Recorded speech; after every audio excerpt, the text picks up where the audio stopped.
Rebuilding a vintage open steam launch, Part 9. Cladding the boiler with the original wood strips. When I first removed the cladding from the boiler, I did it with great care because some of these strips were very well stuck to the boiler, and I had to use my craft knife blade on some of them. And I think out of all these wooden strips, one of them actually broke as it was being removed. So I very carefully glued it back together. I can't remember which one it was exactly because it was an invisible repair. I always use cyanoacrylate adhesive or super glue or CA glue, it's the same stuff, for initially holding the cladding in place on a model steam boiler. And the good thing about using cyanoacrylate adhesive is that it sticks the wood firmly to the copper boiler, but then once the boiler's been in steam a few times, should you need to remove the cladding, you simply remove the boiler bands and the cladding comes away in sections. I don't know what was used to stick this cladding on the boiler originally. It was a very dark black sticky adhesive and sort of looked like black treacle. Some of the cladding was very reluctant to leave the boiler, and I don't like to think how long it took to remove the adhesive from the boiler shell itself. Suffice to say it was a bit of a sandpaper marathon. Refitting these original wooden strips is going to be more difficult than I thought, because the way this boiler's been designed and made, the top cap overlaps the main barrel. And when I first looked at the boiler, I thought, oh well, when I put the cladding back on, I can just butt it up to the lip of the top cap. But you can't do that either because halfway around the top cap the lip disappears. Anyway, I'm working with what I have. On a refurbishment, rebuild or renovation, call it what you like, it's important to make it so that the boiler looks almost identical to the way it looked before.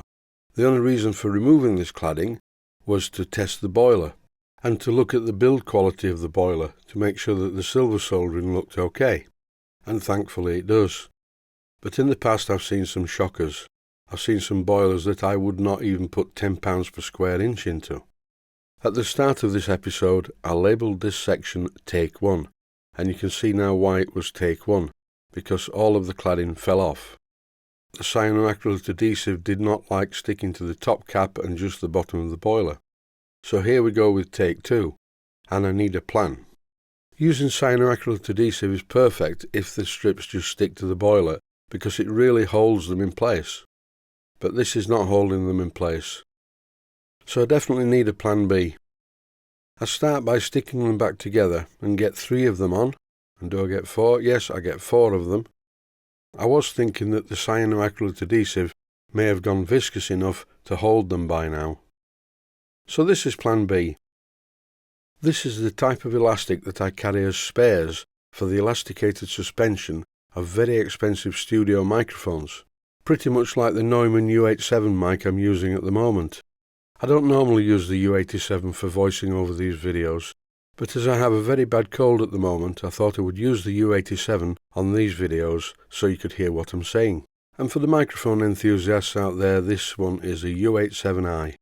As this is not a recording studio tutorial, I will stop talking about recording studio equipment immediately and get back to the job in hand, sticking the cladding onto the boiler.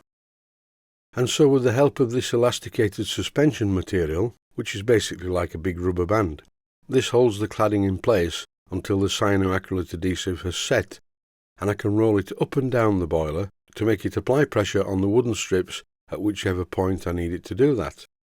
So now it's plain sailing all the way around, no fear of the strips falling off. As you can see, they're still quite loose, but they will eventually stick to the boiler. I'm using medium cyanoacrylate adhesive. You must never use the thin stuff because it runs everywhere. The medium viscosity is the best to use. I could use the thin cyanoacrylate adhesive for putting the planking back onto the boat, because then it would wick underneath the planking, but it really does run everywhere and it's a bit of a worry. You suddenly find out that you have an entire pool of the stuff at the lowest point. And so in retrospect I think I will stick to the medium cyanoacrylate for doing the planking job on the boat.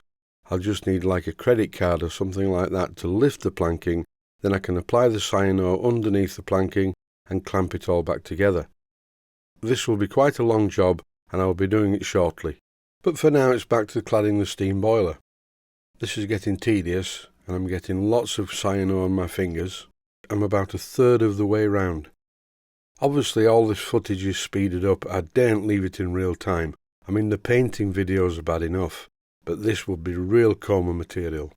When I'm doing a job such as this, I normally let my mind wander, and at the moment my mind has wandered to, I wonder which is the most suitable, nearest to where I am, public building that I can jump off.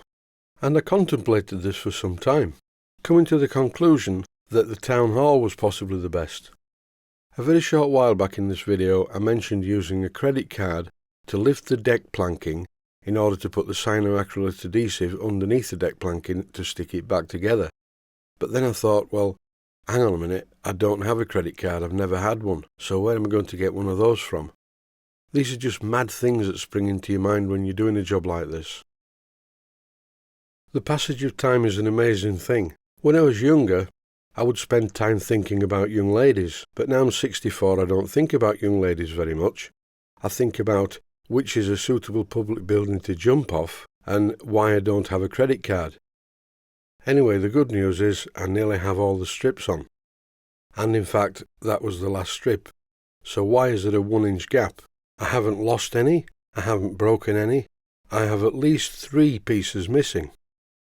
I did notice when I first looked at this boiler that there were substantial gaps in between these wooden planks, and that's obviously what's happened. The builder, when he originally built the boiler, when he put the cladding on, he left gaps, and once the boiler was steamed, and there is evidence of it being in steam because there's some soot inside the tubes, and I don't know where the soot came from because it was a mess burner.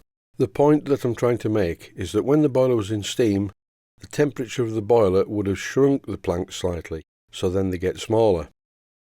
I've seen this many times. When I clad a boiler, usually I steam it, and then I will take the cladding off and push the cladding closer together, and I can often get at least a plank in there, maybe not 3 like this one. The builder must have purposely left gaps between the cladding when the cladding was first fitted, and that would explain the anomaly. Time now for a great burst of excitement. I'm fitting the last 2 pieces of cladding to the boiler. The cladding job is nearing completion. Before I remove my elastic suspension from around the boiler cladding, I'm putting on the boiler bands, starting with the top one. The boiler bands are very well made and they're a good fit around the cladding. I slackened off the small bolt so I could rotate the boiler band into the position I wanted it. Then I used an adjustable spanner to hold the fitting together while I retightened the bolt. And once this boiler band was in place, I repeated the process entirely and fitted the lower boiler band. This one seemed to be a little bit tighter than the top one. Even with the small bolt fully undone, it had to be levered into place, but eventually it got there.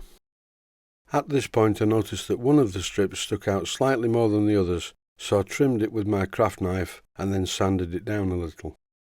Once the boiler band is in position, I tighten the small clamping bolt, and then I double check that it's in the same position all the way around. At this point it's safe to remove the elasticated suspension because at this point the boiler cladding is well held in place by the brass banding, and I give the entire surface of the boiler cladding a light rub down with some sandpaper, being very careful not to scratch the boiler banding. And then, using a piece of cloth dipped in some polyurethane varnish, I apply a coat of varnish to the boiler cladding. And finally, the boiler looks like this. So I put it on one side to let the polyurethane varnish dry, and then it is of course time to fit the fittings. But what's this? Oh, shock horror! I've run out of Loctite 542, and I was up at Blackgates the other day and forgot to get some. Never mind, I'll get some on Monday. Besides, I can't feel my fingers because at the moment they're absolutely covered in cyanoacrylate adhesive residue. So this evening I can look forward to 2 things. 1, watching the Grand Tour on Amazon Prime, and 2, whilst watching the Grand Tour on Amazon Prime, picking off all this adhesive residue from my fingers. But for now it's time for a cup of tea. Thanks for watching and I hope you found it useful.